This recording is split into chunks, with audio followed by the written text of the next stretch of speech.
I've been crying the whole weekend.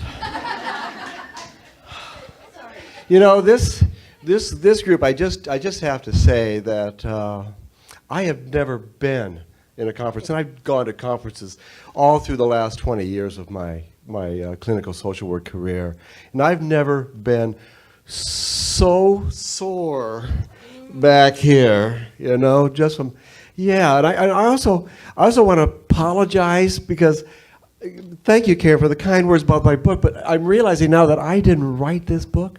You guys wrote this book. For 3 days I've been listening to, and I don't know, how many people have read my book? Nobody. But you're in, oh wait, yes, Rosina has read my book. But you're in there. I goes, my God, I goes, these people are talking what I talk about. These people are my blood, my family. And I'll tell you a little family story also. But first of all, I want to let you know that I am a recovering adolescent. I've been an adolescent all my life. I started working with teens when I was 19 years old. I came out of college, out of a math department that said, hey, you want to be a teacher? You go teach. But I'm 19.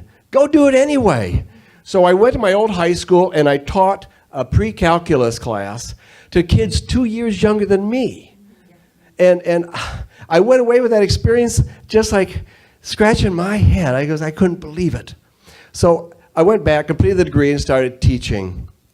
Well, like Tammy was saying, the teaching got in the way of the connection. And I struggled with the structure that I was kind of mandated to formulate. And I'd had kids, I taught general math to calculus. And these poor kids, and I didn't know this at the time because I hadn't studied psychological stuff. I had kids that could not, in 9th grade, memorize multiplication tables. They could not do 12 by 12. I had no clue why. Now I know why.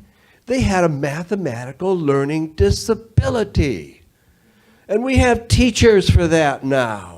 We didn't know that in 1973. We know it now.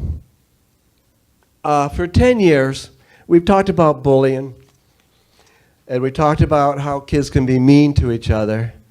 And I remember, I think it was Diane who said her 14-year-old son looked at her and said, not all teenagers are broken. I worked for 10 years with juvenile sex offenders. Talk about a tough audience. These kids are broken. They are broken into. And of course, it's long-term work with these kids. And much of it is done in group work because teens love groups. So we would help the kids develop a sense of integrity because they had never been shown integrity. I help kids develop communication skills. I help kids develop social skills.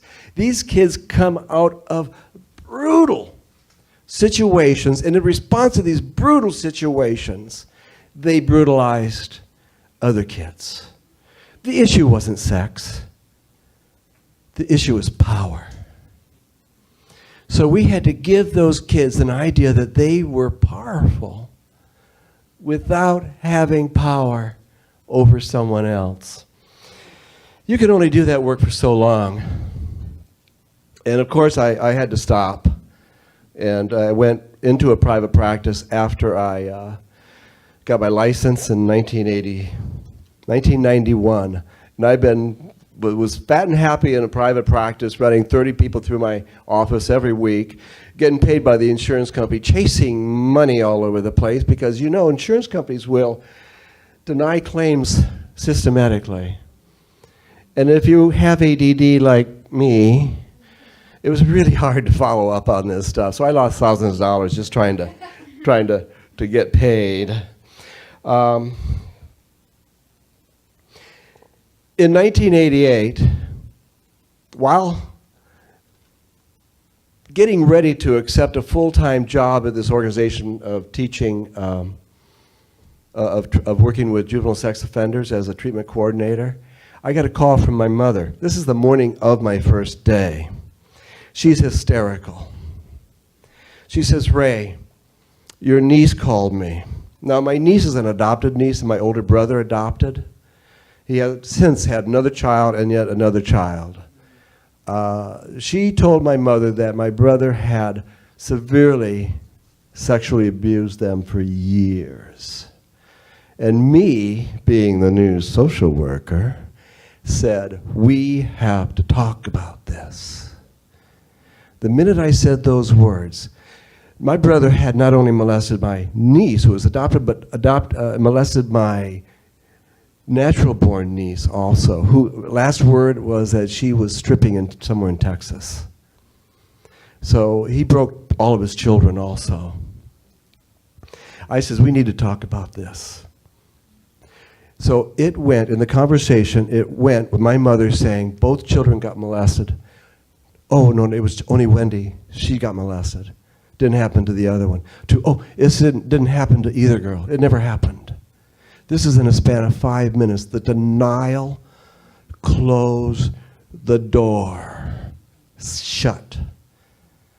And I said to myself, this explains a lot about my life. So, being the good social worker that I was, with a heart of gold, I immediately started a letter writing campaign. I got on the phone. We're going to take care of this. We're going to get together. First of all, I reported my brother to the local police, who knew my brother. Oh yeah, we know John Erickson. Yeah, we were just over his apartment for a domestic violence kind of thing. We went kind of crazy. Oh, okay, that's normal. So anyway, I started with that route. At one point, my dad, this is the last words my father ever said to me. If you say anything else about this molest crap, I'll have nothing to do with you forever. He left that on my answering machine. Yeah, so, and he always was a man of his word. So he never did say another word to me. And the reason I did that is because I wasn't going to let myself be bullied. For Christmas, and I didn't live there. They lived in Michigan, I lived in California. I sent them wonderful books like Courage to Heal, books like Codependent No More. These are wonderful books, educational. I forget the titles now because it's been 20-some years, but I sent each one of my brothers and mother and dad a book, and that was it. He never said another word for me. And I started, okay, I'll work my mom. So I worked my mom, wrote her letters. Mom, we got to do this. This is what I know about this. Da, da, da, da, da, da. Well, eventually, I get a letter from my mother who said, you're killing your father with these letters. And besides, you weren't always as good as you thought you were. So that really started the next 10 years I was in psychotherapy for just, looking into myself, finding things that I had never known about myself. Through meditation, I became a wellness advocate. I meditate. I don't look like it, but I try to stay active and exercise. but I realized I really had to take care of myself if I was going to take care of these kids that I'm working with. And one of the things I did with these JSOs, and some of them were awful, awful, awful people. But the vast majority of them were kids. And they've been broken through no fault of their own. Now, that didn't get them off the hook. They're still responsible for everything they did. And we use strong cognitive behavioral techniques. We use a lot of behavioral techniques. The rubber band, for bad thoughts, sexual thoughts, deviant thoughts. So we taught them how to reframe the way they thought. And we used group peer pressure. We used group dynamics to help reinforce all of those tools. And of course, at one point in time, they had to be released. They had to go out into the community. And they age out. Most of these kids ended up in foster care in specialized treatment homes. So they aged out, and they're going in. Who knows what's happening? The stats are not really good when it comes to treatment and sex offenders. It's sad to say, because I really loved a lot of these kids. And the reason I could do that, because I found that spot. I found that spot in them that was real, that was genuine, that was loving, that was kind. That never got to grow. So I spent 10 years of my doing life. Of course, you can't do that forever. So I left that quite a while ago, and I thought it would be a kind of a good thing to kind of bring up, since the original story I just threw out. I goes, that's nonsense. I want to get real with you guys. So what I do know, I'm one of those wannabes. I like to talk. And I have a lot of things to say about families, and I think I know how to help families help themselves.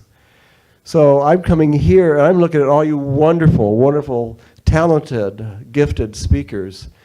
And I'm sitting here, golly, I want to do that.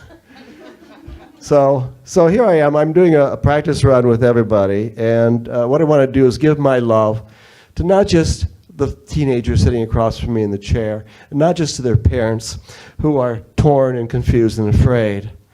I want to give my love to hundreds of families, thousands of families. That's why I wrote the book, because I just had too much love in me to not share. Thank you.